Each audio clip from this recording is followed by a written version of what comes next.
Want to know how to become more consistent in making money doing home improvement sales? People think that they must be a better closer, and yes, that's important, but an important part of closing is that the customer has to be ready to close. Closing when done right is just the final step in you helping the customer get what they want. The key is that they want it and think it's worth it, or the close won't work and makes you seem high pressure. The more they want it, the easier the close is, and the less they want it, the harder the close is. The key to making them want it happens during your sales presentation. Yes, I said it, sales presentation. After being in over 16,000 homes selling, I know how to close, but what I think helped me make the most money is the ability to make them want it, and that's because I use a structured sales presentation. Every time. That's the key to how I consistently made money doing home improvement sales, and why every sales office I ran was number one. The ability to follow and use the sales presentation. I know the naysayers out here are going to troll me, saying this is old school and nobody does sales presentations anymore. It's all about the trust and not annoying the customer and solving problems. But that's what a good sales presentation does. The reality is that everyone does a sales presentation. If you go to people's homes for 4 hours plus and just rapport them and show them pictures and feel out how much they can afford while wandering all over the place, that's your sales presentation. So instead of doing that, why don't you have one that's very structured and make sure all the points are covered every time? It works and is what made me rich. Not to brag, but to sell you on why you should be doing this as well. Here are 4 things that will help you use a structured sales presentation, so please listen to the end so you don't miss anything. The first thing to be successful using a structured sales presentation is that you have to believe in using one. The 2 reasons people don't do things is that they're either unwilling or unable. If you don't believe in a structured sales presentation, you're unwilling. You don't think it works or understand why.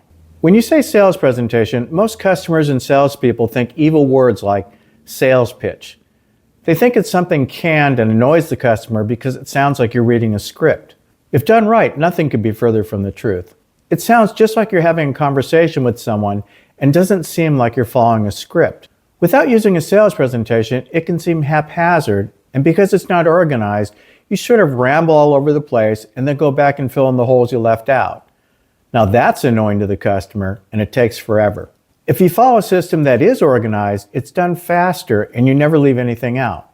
To me, one of the problems with doing in-home sales is that when you're running 2 or 3 leads a day every day, they can all start to blend together. There are times when I was in a home that it was almost like I forgot where I was. Like, did I already tell you this joke? Or was that the last one?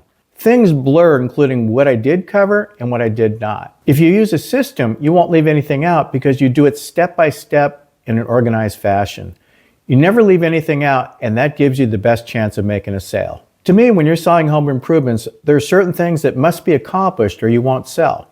You have to build a connection, sell them why your company is who they want to do business with, build the value of what you're selling, and make them want what you're selling.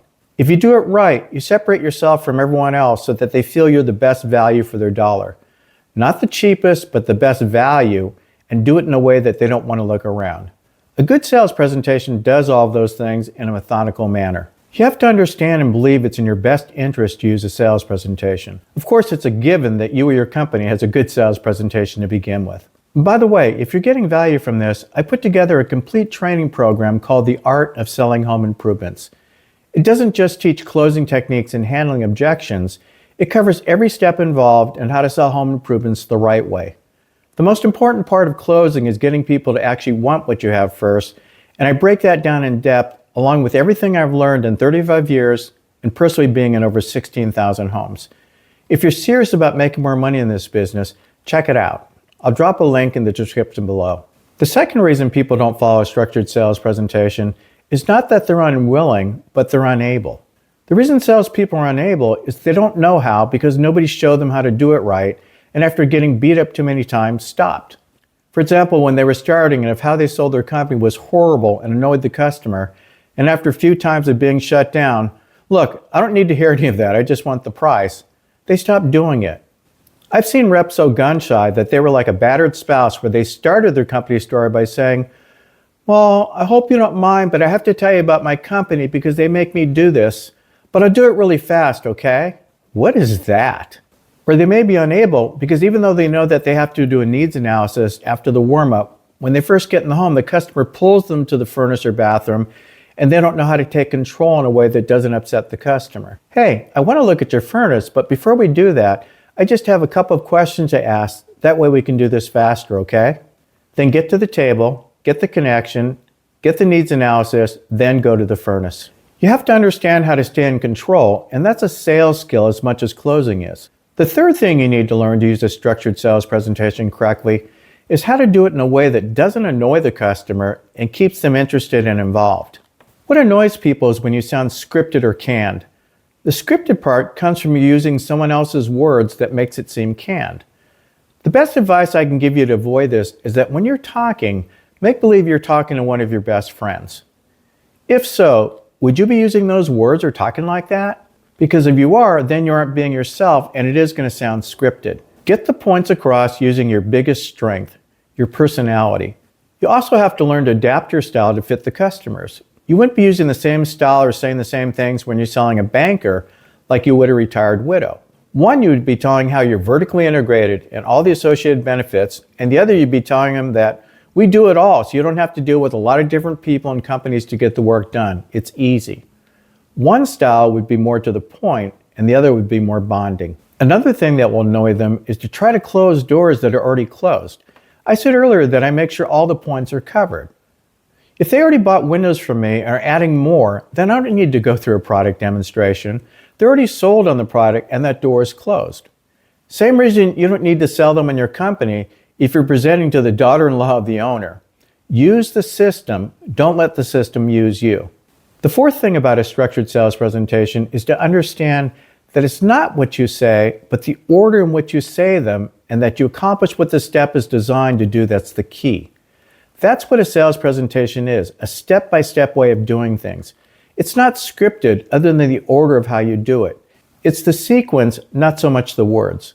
The order of what you're saying is the key, not the words you're saying. For example, after you get a connection, then you can do your needs analysis. Then once you identify the problem, you can start to show them the solution, which normally is selling your company first.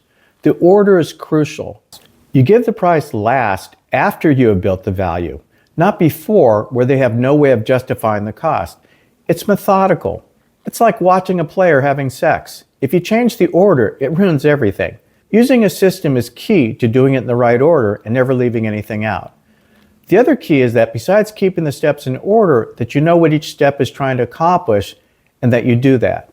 So when you're at the part of your sales call where you're selling them and doing business with your company, that it's not as important as what you say, but that by the end of that section that they're sold on doing business with your company. How you price condition them is not as important as that they're price conditioned when you're done with that step. So to recap, you need to understand that you need to do a structured sales presentation. You need to learn to stay in control while doing it. You need to learn how to do it in a way that keeps the customer involved and doesn't annoy them, and staying in the right order while accomplishing what each step is for. If you do this, your closing will be easier and you'll make more money than you can spend. The more they want it, the least the money is the issue. The least the money is an issue for them, then the least the money will be an issue for you in your life. That's how it works. If you like these type of videos, check out the video on the real reason you can't close home improvement sales or the playlist on closing listed above. Happy selling!